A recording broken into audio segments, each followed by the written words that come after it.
Hello everyone, this is Henrietta again. Today is the 7th of April 2019, and I'm here for a weekly video where I do a lot of research about some resources that can help you if you live and work in Cameroon.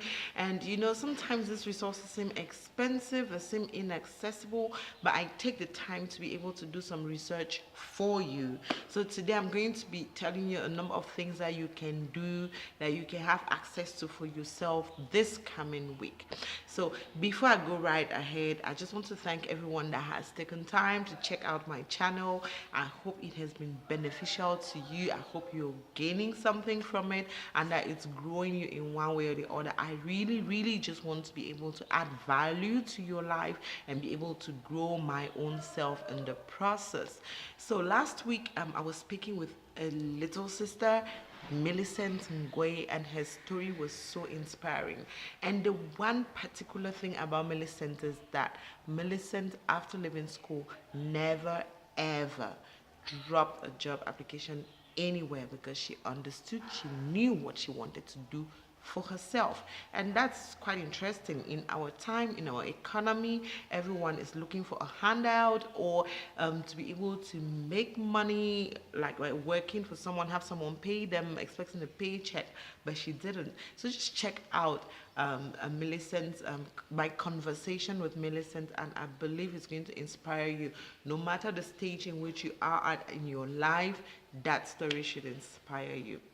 So I just want to bring this resource to you. Tomorrow, Monday, 8th of April, my very good friend Hawker, with whom I was speaking, I think 2 weeks ago, you can check out our video and see what amazing work she is doing in Douala with training and placing caregivers.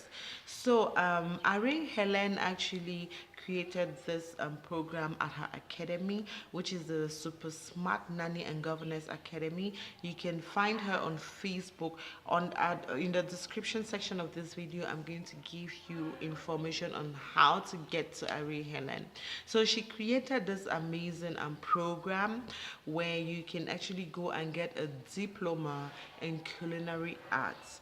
And what's particularly interesting about it is that she has decided to stretch her hand out to the internally displaced persons in our country. Like we are all aware, northwest and southwest regions, the anglophone regions of our country, are going through a lot right now, and so many people have been displaced from their homes, from their villages, the places they've called home all their lives, and are squatting around in other towns, in centers, and they really do not have anything to do or no hope for the future.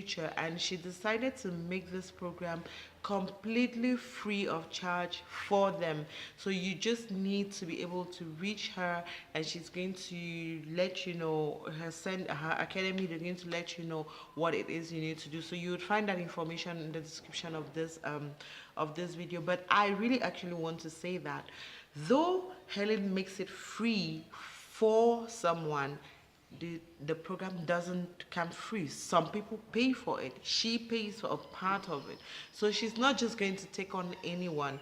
Only go if you are really committed to doing this and you expect that it's going to make a difference for your life.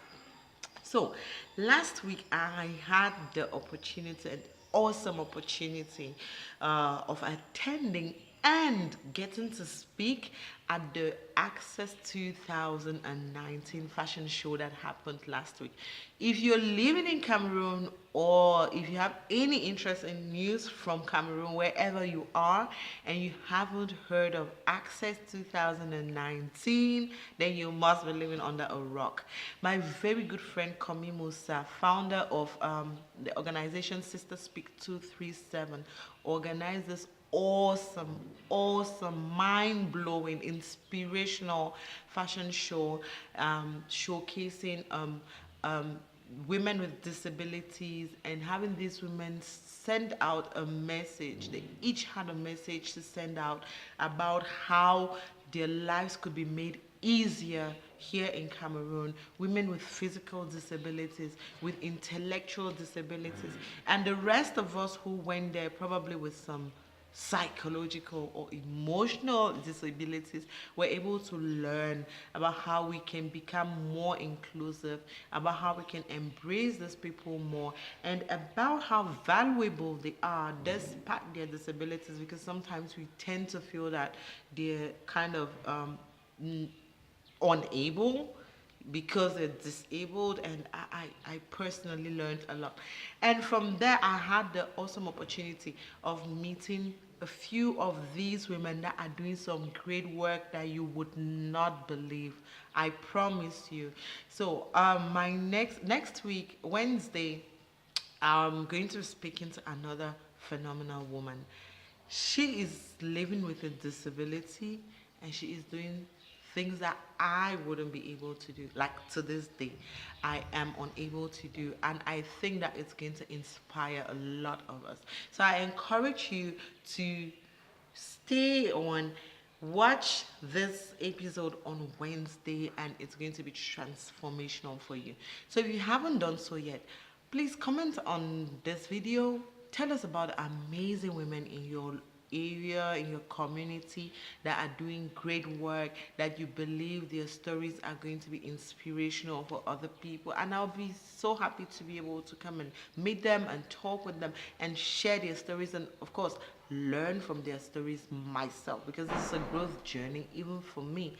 And like my channel, share it with your loved ones, and if you haven't done that, press on the subscribe button, click on the bell button so you do not miss any of the content. And every time I always want to part by saying that the things we go to bed thinking about, we get up in the morning thinking about, there is potential in us that we do not dig into. Because most of the time we're afraid we're going to fail, we're afraid we're not going to be able to afford our dream, like to actually live our dream. But no matter where you are, no matter what stage of life you are at, no matter the circumstances around you, blur out the distractions, get started with whatever you have, and all that is required of you is that you keep growing.